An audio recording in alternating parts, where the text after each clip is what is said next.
ایک بار کی بات ہے، ایک ایگل ایک پہاڑ کی چوٹی پر کچھ انڈے دیتی ہے اور ایک انڈا پہاڑ سے لڑک کر نیچے آ جاتا ہے، لیکن وہ انڈا ٹوٹتا نہیں ہے۔ اب وہ انڈا نیچے گر جاتا ہے اور نیچے ایک فارم ہاؤس ہوتا ہے۔ اس فارم کا جو مالک ہوتا ہے وہ اس انڈے کو اٹھاتا ہے اور سوچتا ہے کہ پتہ نہیں یہ انڈا کس کا ہے۔ وہ اس انڈے کو اندر لے جاتا ہے جہاں پر بہت ساری مرغیاں ہوتی ہیں۔ وہ اس انڈے کو مرغی کے آلنے میں رکھ دیتا ہے جہاں اور بھی انڈے پڑے ہوتے ہیں۔ اب وہ مرغی اس انڈے کو اپنا انڈا سمجھ لیتی ہے اور اسے گرمی دیتی ہے۔ ایک دن ان انڈوں میں سے چوزے باہر نکلتے ہیں، لیکن وہ ایگل کا انڈا ہوتا ہے۔ اس میں سے ایک ایگل باہر نکلتا ہے۔ تو جب وہ ایگل اس انڈے سے باہر نکلتا ہے تو کیا وہ خود کو ایک ایگل مانتا ہے؟ نہیں، وہ اپنے آپ کو مرغی ہی مانتا ہے۔ وہ باقی ساری مرغیوں کے ساتھ کھیلتا ہے اور ایک دن آتا ہے جب وہ اتنا بڑا ہو جاتا ہے کہ باقی مرغیوں سے وہ خود کو 3 گنا بڑا دیکھتا ہے۔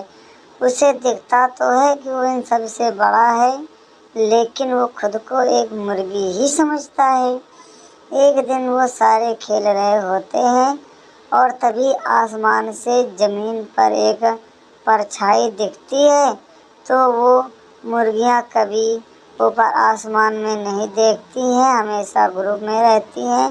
تو جیسے انہیں لگتا ہے کہ کچھ خطرہ ہو سکتا ہے تو ساری مرغیاں اندر بھاگ جاتی ہیں اور چھپ جاتی ہیں۔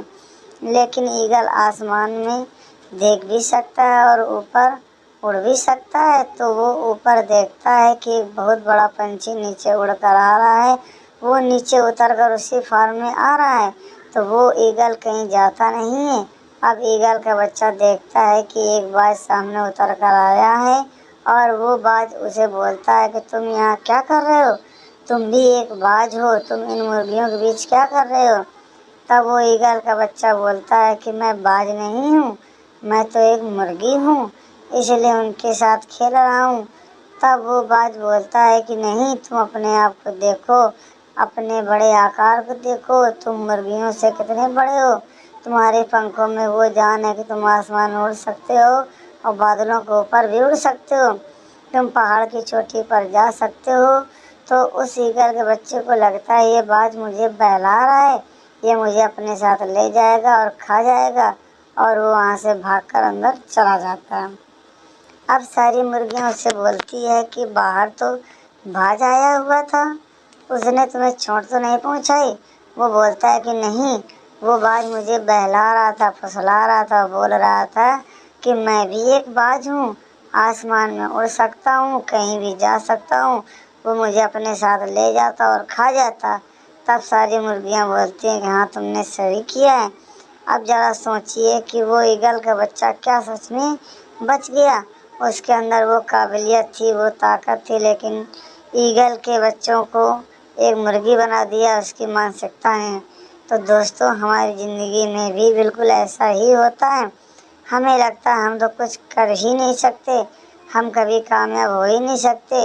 کوئی کامیاب انسان ہمارے پاس آتا ہے اور بولتا ہے کہ تم بھی کامیاب ہو سکتے ہو، تم بھی اپنے سپنے پورے کر سکتے ہو، لیکن ہمیں لگتا ہے کہ وہ کامیاب انسان ہمیں بہلا رہا ہے، پھسلا رہا ہے، اس ہم سے کچھ ہوگا نہیں۔ لیکن یہاں ہم اپنی قابلیت کو، اپنی طاقت کو کم سمجھ رہے ہیں۔ دوستوں، آپ کسی بھی کامیاب انسان کو دیکھ لیجئے، کسی بھی کروڑ پتی انسان کو دیکھ لیجئے، 80% سے زیادہ کامیاب لوگ سیلف میڈ ہیں۔ مطلب وہ زیرو سے شروع ہوئے اور اب جا کے سفل ہوئے ہیں۔ تو آپ بھی ایک سیلف میڈ بن سکتے ہیں، لیکن آپ بنیں گے تبھی جب آپ اپنی مانسکتا کو بدلیں گے، کیونکہ جو آپ مان لیں گے وہی آپ کی زندگی بن جائے گی۔ تو اپنی مانسکتا بدلیے، آپ کی زندگی میں بدلاؤ اپنے آپ آ جائیں گے۔ دوستوں، یہ اسٹوری اچھی لگی ہو تو لائک، شیئر، سبسکرائب کریں۔